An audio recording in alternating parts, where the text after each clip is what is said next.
Deputy President William Ruto, who's come out and who was in Tarbo visiting, he was in Tarbo, sorry, now. And he's come out to make it very clear that the opposition NASA coalition needs to calm down and they need to work together. Now, he has reiterated that the Jubilee government will not engage in any talks about elections other than the 2022 election when the time comes. Ruto further said that the executive, judiciary and National Assembly must work together with all of them submitting dearly to the rule of law.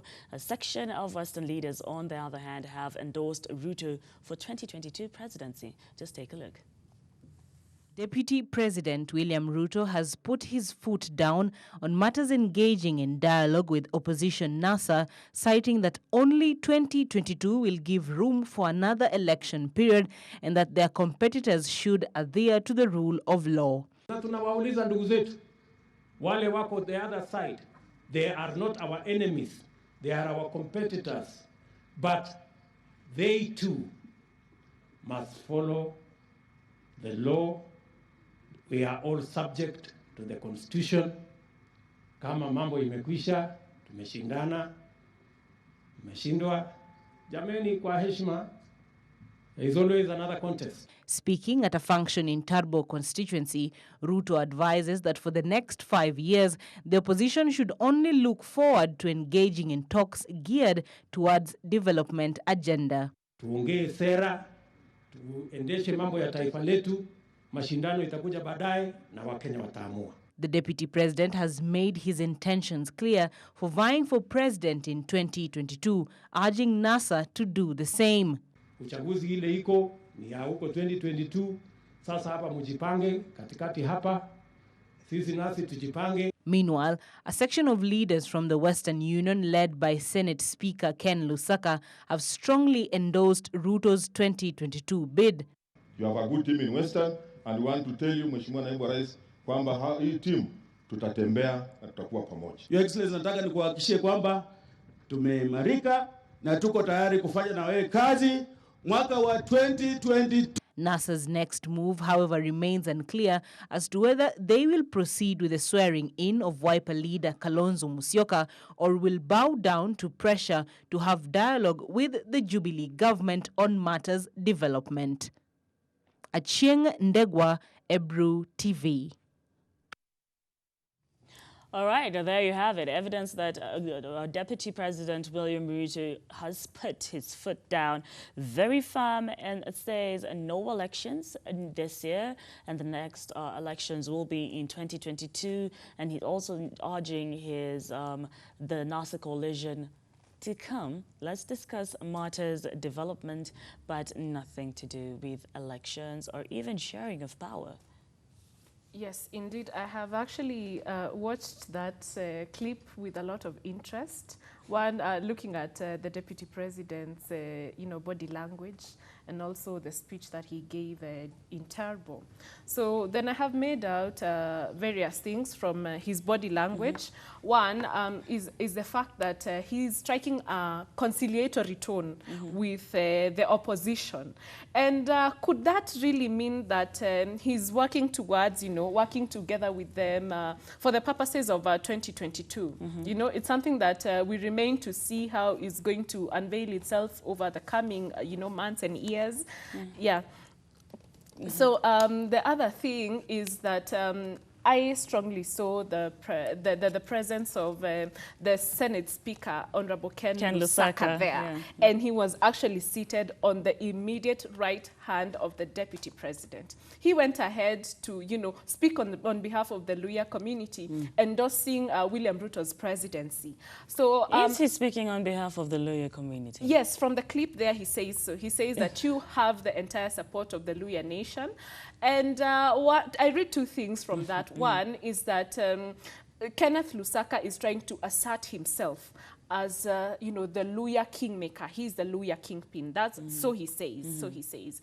The other thing is that Ken Lusaka would be working towards harmonizing the Luhya nation to ensure that he is the man behind, the higher bargaining power among all those Luhya leaders who have emerged, so that anyone seeking the presidency will have to seek endorsement from Lusaka.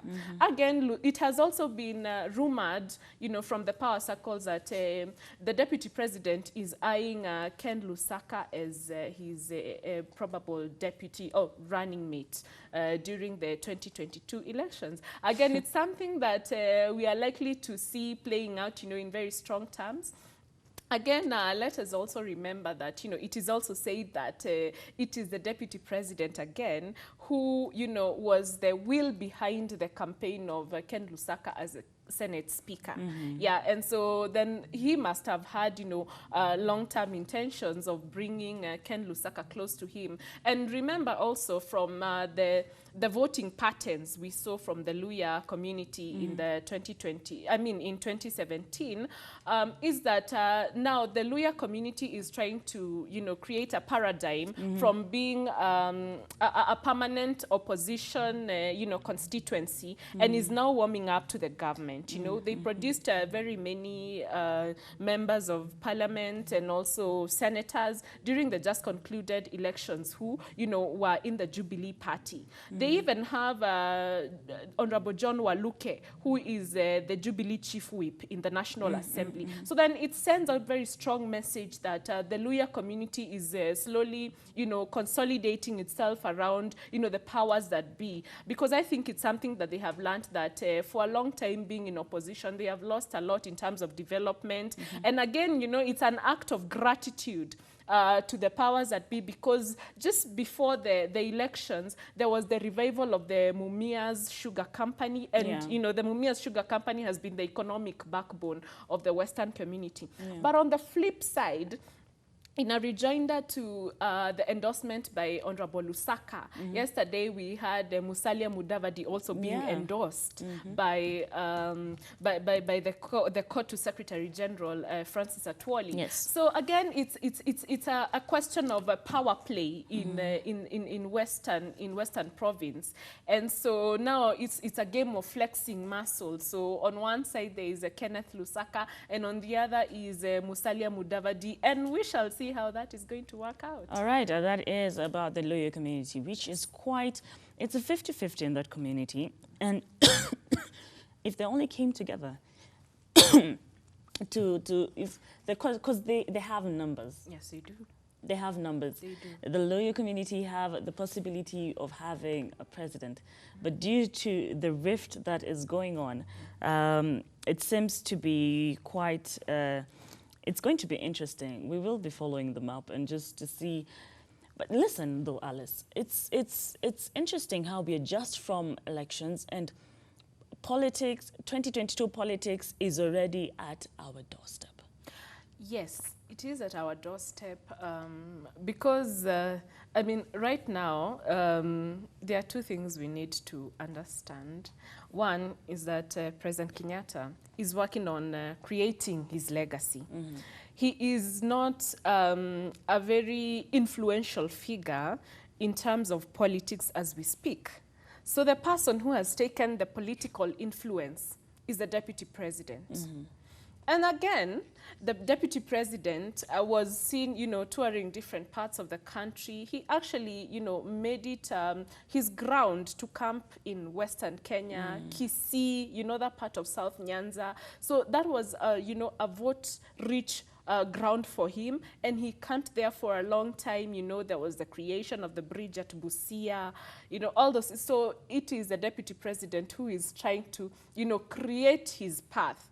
And remember that the one thing that William Ruto is unique for, and he prides himself in, is the fact that he is a hustler. He has, he has no surname to himself. Yeah, he does not come from a royal family. And he knows that Kenya has had the history of, one president after the other successively is from, a royal family, but for President Kibaki.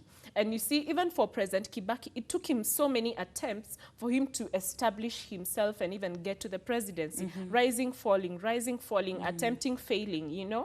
So for William Ruto, I think he feels that he is at his prime time to clinch this position. And due to that, then he needs to start establishing himself as at now.